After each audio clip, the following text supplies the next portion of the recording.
Hello friends, मैं फिर से आ चुका हूं आप लोगों के लिए एक नए एपिसोड के साथ। तो हेलो गाइस, मैं हूं राज और आप लोग देख रहे हैं राज द स्टोरी।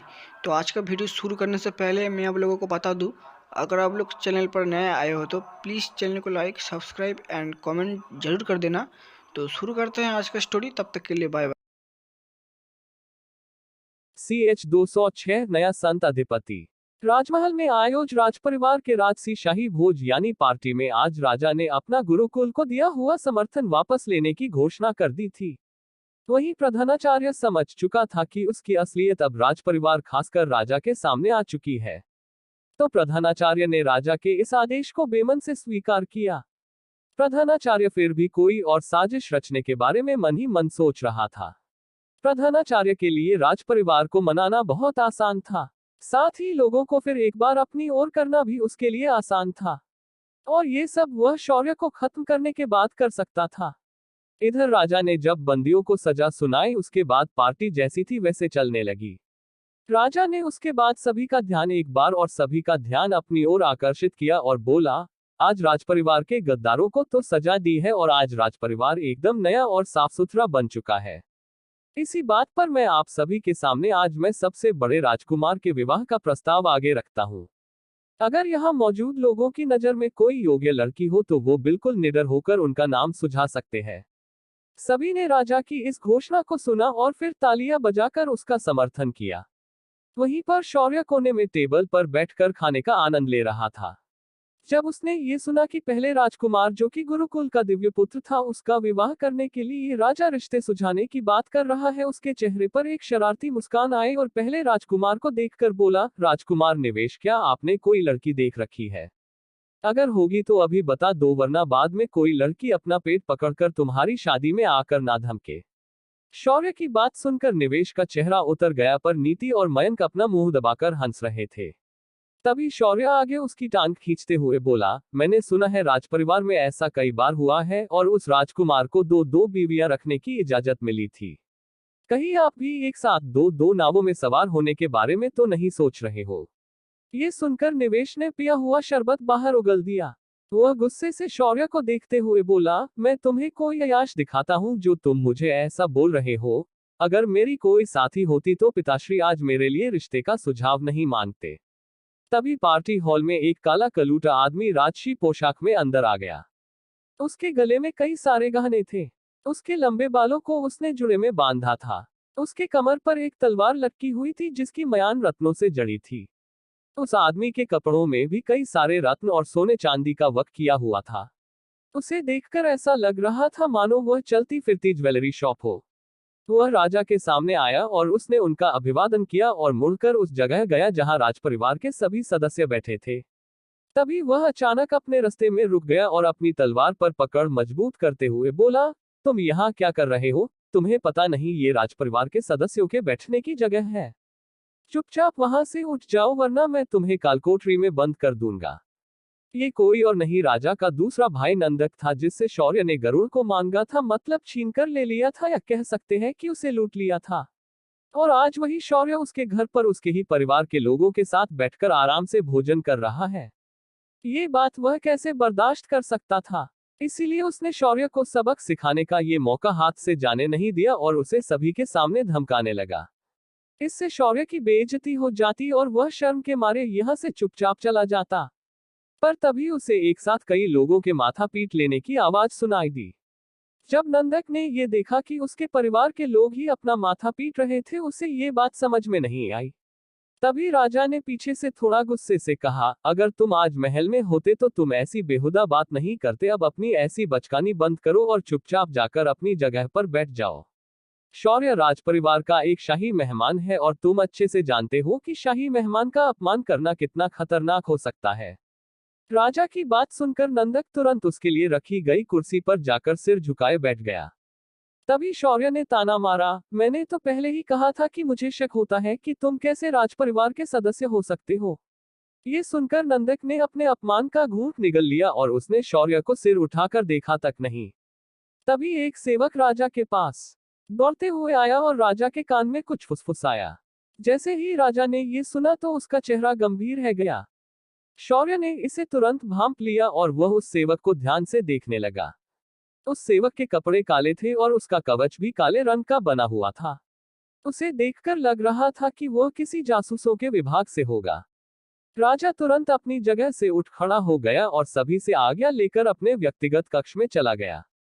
राजा के व्यक्तिगत कक्ष एकदम खुफिया था और इसके अंदर सिर्फ महल के गिने चुने लोग ही आ सकते थे, और वो गिने चुने लोग राजा के जासूस थे।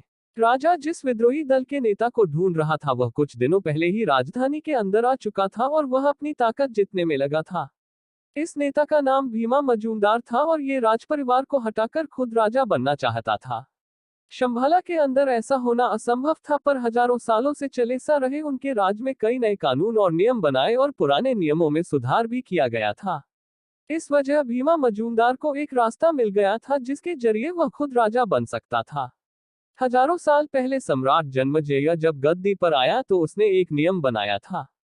अगर कोई इस राजपरिवार को चुनौती देकर उन्हें युद्ध में हरा देता है तो उनकी विरासत उस परिवार या व्यक्ति को हस्तांतरित की जाएगी। पर पिछले 1000 सालों में किसी ने भी इस नियम पर ध्यान नहीं दिया।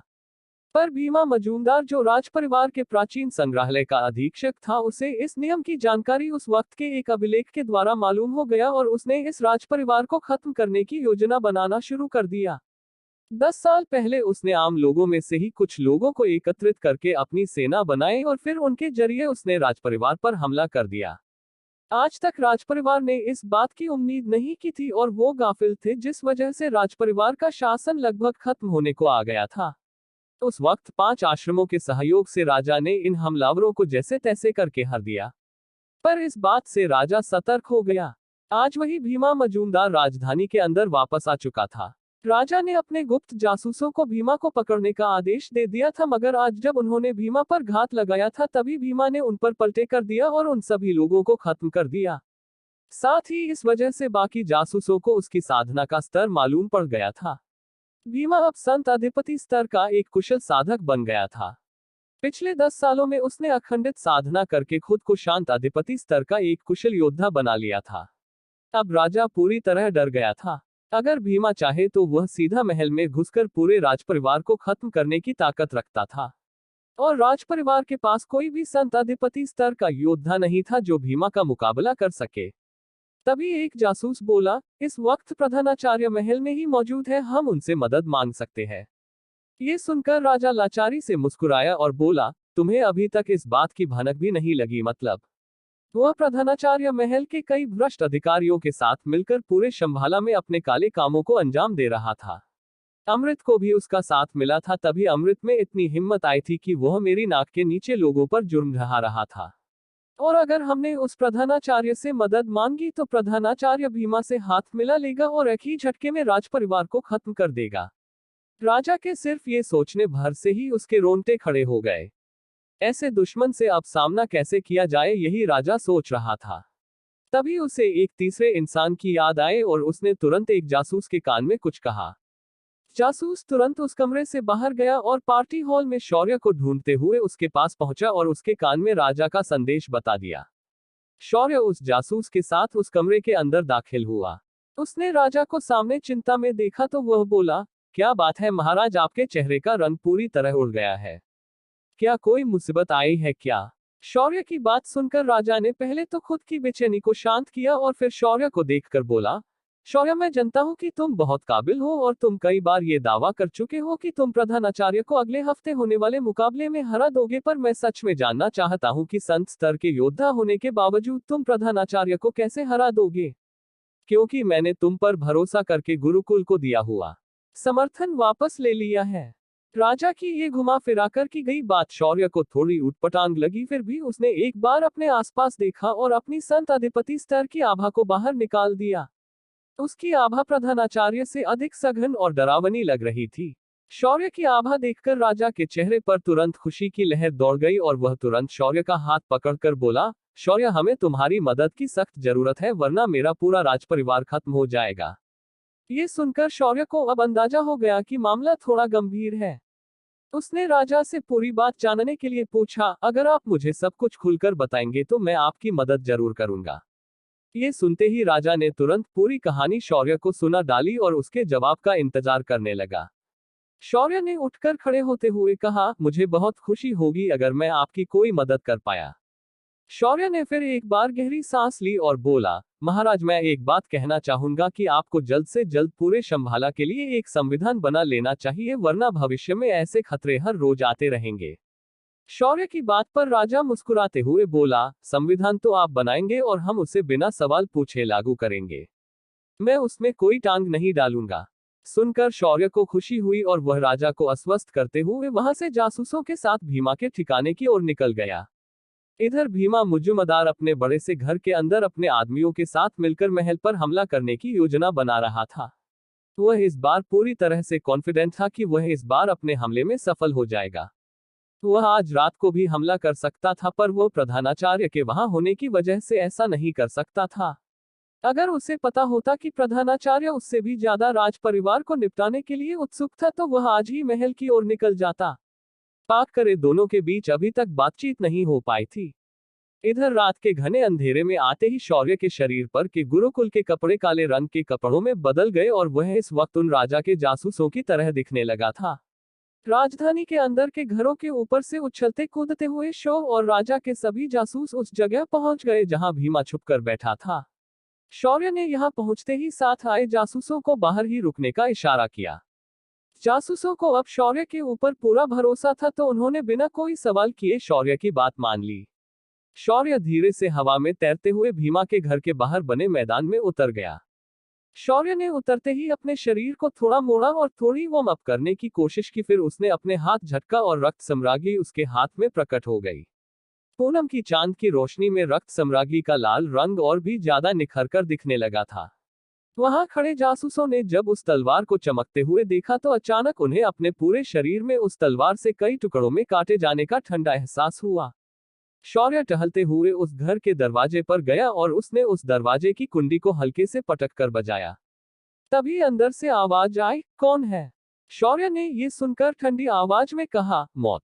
ये सुनकर दरवाजे के उस पार खड़े आदमी को ये पसंद नहीं आया और उसने दरवाजा गुस्से से खोल दिया, पर जैसे ही दरवाजा खुला उसके कुछ समझने से पहले ही तलवार उसके दिल के आर पार चुकी थी और उस आदमी का बेजान शरीर जमीन पर धड़ाम से गिर गया। शौर्य उसके बाद उसी लय में आगे चलते गया।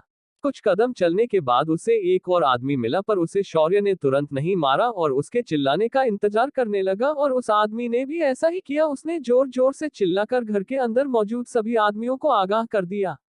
इस वजह से भीमा सहित सभी लोग घर के मुख्य कमरे के अंदर आ गए।